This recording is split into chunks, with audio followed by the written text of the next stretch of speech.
Ember Witch. Book 1. The Lich. Volume 1. Black Tragedy. Chapter 4. Black Tragedy.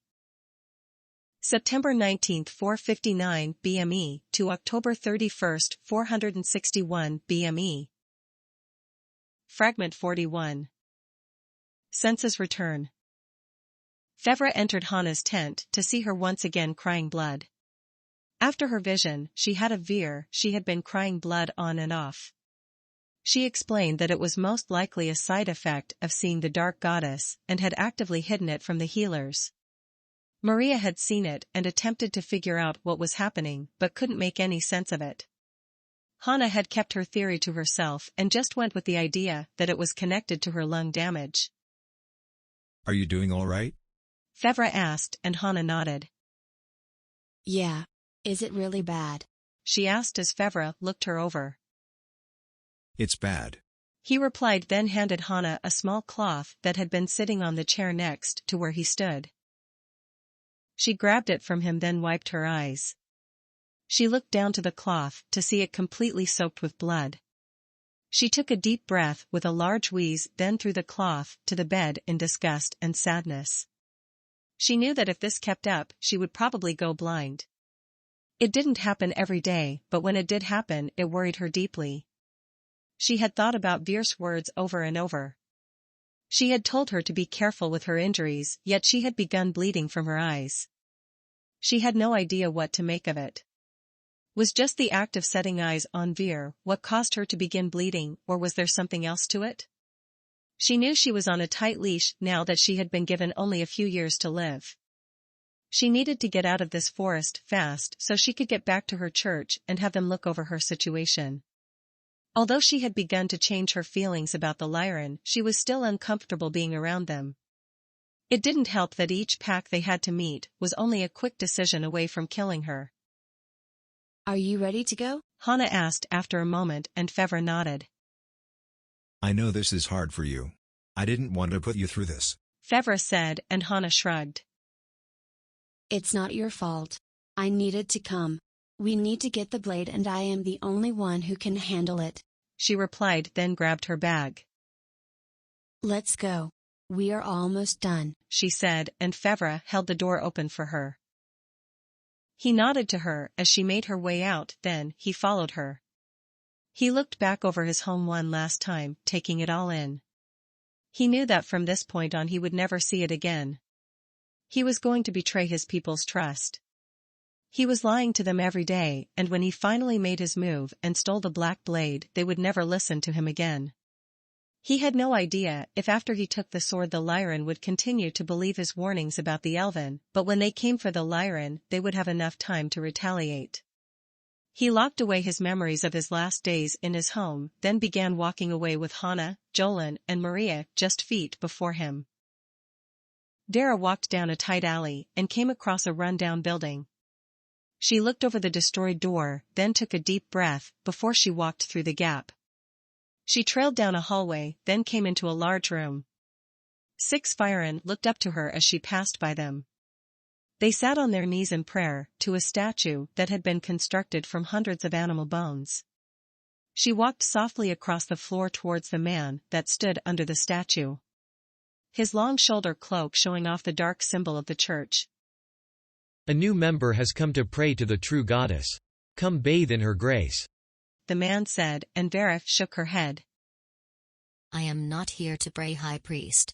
I need information, she stated, and the High Priest smiled at her.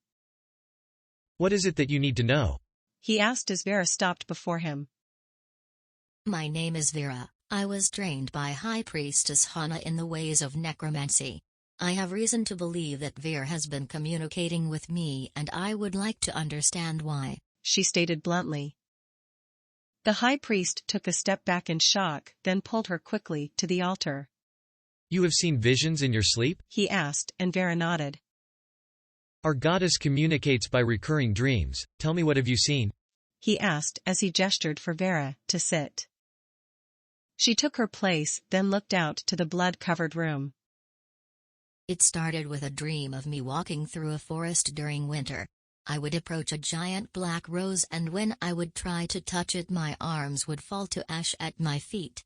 I would fall into a frozen lake, then resurface onto a mirrored room where I would watch both of my eyes disappear. As you can see, I have already lost one, she said, and the high priest ran his hand over her face as he examined her scar. After I lost my eye, I had begun seeing images of humans and a town outside of the Evergreen. These images made little sense to me at the time, but for the past several nights I have been dreaming of a human woman who I believe to be Vera. She has been telling me to seek your advice and guidance.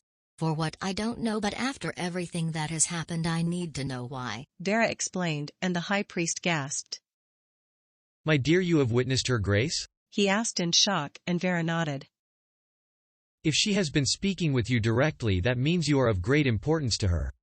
What has she been telling you to do? He asked, and Vera shrugged.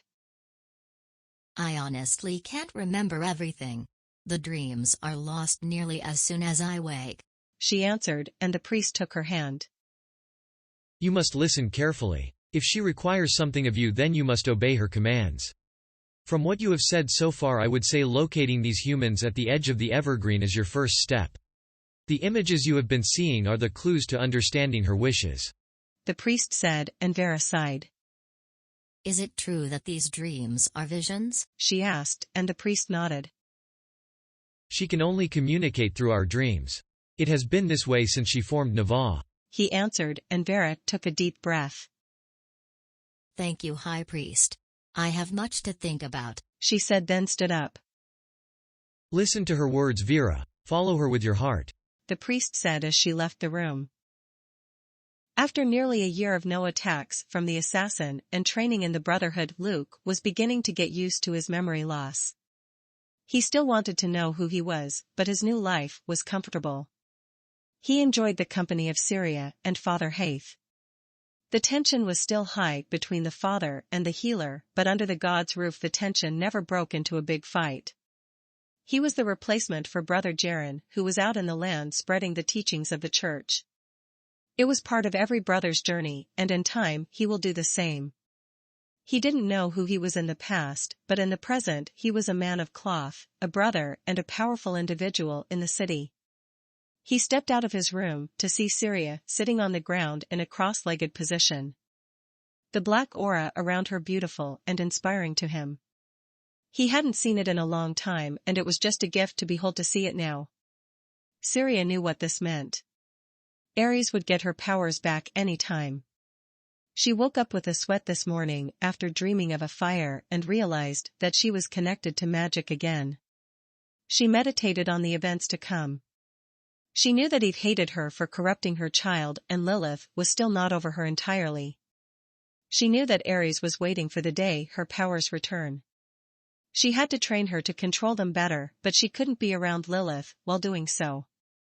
She sensed Luke staring at her from his door and smiled. It's beautiful, isn't it? She asked him out of nowhere. Did you know that humans can use magic? It's very rare, but it happens, Syrya said. No, I didn't, Luke said, stepping into the sanctuary. I'm training such a human. The last human mageborn was killed before they could see 8 years old. I have a responsibility to protect and train a miracle, and I'm afraid. I'm terribly afraid. I'm asking the gods for guidance, and I'm asking you, Luke. You have become a true friend and an incredibly respected man, Syrya said, and turned to him. I will help any way I can, Syrya, Luke replied, bowing to show respect for the compliments. This isn't something you can help with, it's something that needs to be done secretly, Syrya said, and Luke looked to her in confusion. Haith agrees with me that you are ready to take on the Brotherhood. Over the past year you have grown into a perfect candidate for the position, she replied, dropping the aura around her. Luke was about to reply, but was interrupted by the chime of the bell that signaled that mail had been delivered.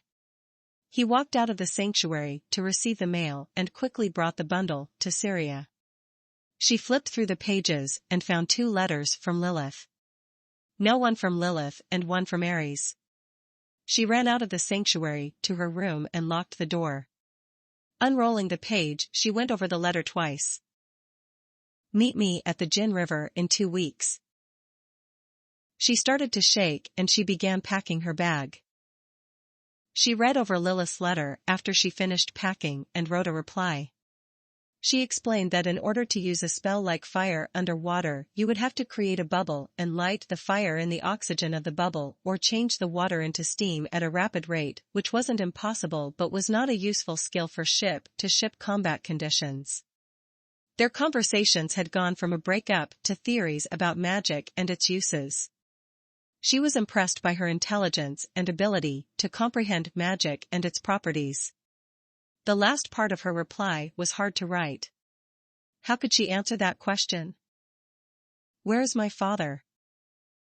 It hurt to think that Lilith and Aries were growing up without a father. She wrote her response, sealed it and left her room. She placed the letter in the mail and rang the bell. She hopped on her horse and began the long trip. Luke was utterly confused. He was to be a brother and Syrya just left without saying a word. He knocked on the father's door and was told to enter and let him know Syrya left with a bag large enough for a trip. Haith nodded and took a note, then began talking about Luke's training. Mother, I think I figured it out. These nightmares are visions. We are being contacted by someone very powerful. You need to write down every single symbol and vision you can remember. Lilith said as she came into her mother's room. Eve looked at her daughter and sighed. Oh, so now you're believing everything that bitch wrote down? She replied sourly. Trust me, Mom, I know that she wronged you and I have dishonored our family in the eyes of the gods, but I can fix this, Lilith said with sorrow in her entire being. The gods? There are no gods. My husband is dead, my daughters are sluts and freaks, and I've prayed for the torture to end, but it just keeps coming. Eve cried out. Mom, I'm sorry I wasn't the child you wanted. I'm sorry that Dad hasn't come back, and I'm sorry you feel as if the gods don't hear you. Personally, I think the gods are overblown fairy tales, but faith is something different entirely, Lilith replied. Look, Lily, I just don't care anymore. I love you, I always will, but I just want to be alone, Eve replied, getting weepy. I'll leave the notes. Please consider this, okay? Lilith said, then left the room. Syrya arrived at the river. She had no idea where Aries wanted to meet exactly, but she would be able to sense her, so she scanned the trees. She could feel the life all around her. She felt the birds and insects, the water and the wind. Then she felt her. Strong, radiating energy. Aries dropped from a tree, her color emanating from her being. She conjured a small orb and let it fall to the ground, popping upon its descent. Fog rolled around the two, and Syrya, not moving from her position, pulled her aura around her. She studied the young woman standing in front of her. Aries was wearing shorts and a tight-fitting black shirt. Her muscles were bigger and more defined. Her hair short and her eyes full of fire. I'm glad you came. This fog should keep us hidden from any unwanted visitors, Aries said now, beginning to pace back and forth. Before you say anything, I have a question. Would it be possible for a human to train at a mage's hall? Aries asked, continuing her pacing. I'm not sure, but in this situation I guess it wouldn't hurt to find out. I see that you have grown far faster than I initially thought you would. Most mage-born your age have teachers and constant knowledge to draw from, but on your own you have learned so much. I was honestly afraid to meet you here. I felt so horrible about cutting you off from your power, Syrya replied, folding her arms, but keeping her guard up. I hold nothing against you. You were the one to help awaken my power and the one that I look up to. Please teach me everything you can master. Syrya waited for a moment, then spoke. I can teach you, but it must be in secret and must be far from the city and your home. The Jin River is too close to your home for my comfort. You picked a place and I'll be there, Aries replied.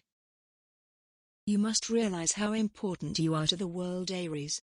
I must dedicate every second of my life protecting your secret from getting out. There are some people who kill mage-born humans, and I'm sure that if the assassin ever returns, she would either kill you or capture you and take you to whoever her leaders are. You could be sacrificed, raped, beaten and tortured because of your gifts. For the next few years we must train together and in total secrecy. Are you prepared to face the hardest time of your life? Syrya questioned her with an intense stare. She wore an expression of absolute authority, and her voice rang with such that Aries took to her knees instantly. Yes, master, I am prepared to dedicate my life to magic. Aries replied calmly and bowed her head. Syrya summoned a sword in her hand, holding it out to the young girl before her. Aries Black, I hereby as a priestess of the Elven Kingdom knight you as a mage of the royal court, Syrya said as she tapped the blade to her shoulders. Now begins your new life. From here on out you will be known as the Ember Witch, Syrya said, then expelled the blade. Aries stood and Syrya smiled. We will start with your healing, Syrya said, stepping a few paces around Aries and turning her head. Yes, master.